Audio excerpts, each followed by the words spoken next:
haramu.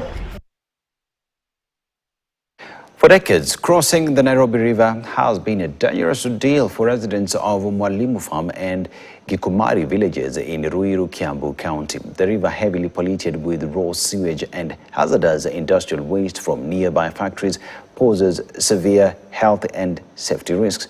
In the absence of a proper bridge, residents have been forced to improvise using a flimsy, unstable path made of floating materials to move from one side to the other. Ktnnews reports.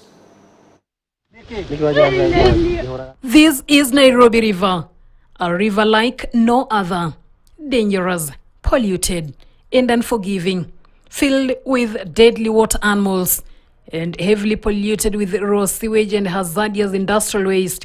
This river cuts through Mwalimu Farm and Gikumari villages in Ruiru, Kiambu County. With no bridge in sight for years, the community has been forced to create a flimsy crossing made of floating materials, sleepers, plastic bags, and waste held together by hope and desperation to help them connect the two villages.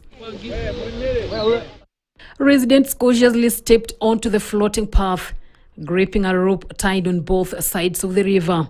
Yet, every single day, they risk it all: their health, their safety, even their lives. Tulikuwa nazunguka bado hiyo yote, ukiibiwa mifugo kabla unaenda kulipoti mwizi tayari ameenda. Hata mko na mgonjwa huwezi mfikisha kule ng'ambo ile juu hiyo mashida yote. Watu wengi wamekufia ng'ambo hii, na ile hali hospitali iko hapa 11 kilometers, lakini huwezi vuka. The water below is toxic. Raw sewage and industrial waste from factories upstream flow freely here, turning this river into a deadly trap. Their biggest fear comes when the rains begin, worsening the situation and costing lives. Despite the danger, travel between the two sides remain unavoidable. The lack of safe crossing has left Mwalimu Farm and Gikumari villages isolated, limiting access to schools, healthcare, markets, and emergency services. Sasa wakati maji iko mingi, mimi nakuwaga na shida mingi juu sasa watu hawezi vuka pande hii juu hii kamba maji ikivurutu, wajua maji inaenda mpaka huko juu. Sasa maji ikiwa mingi, mtu hawezi vuka.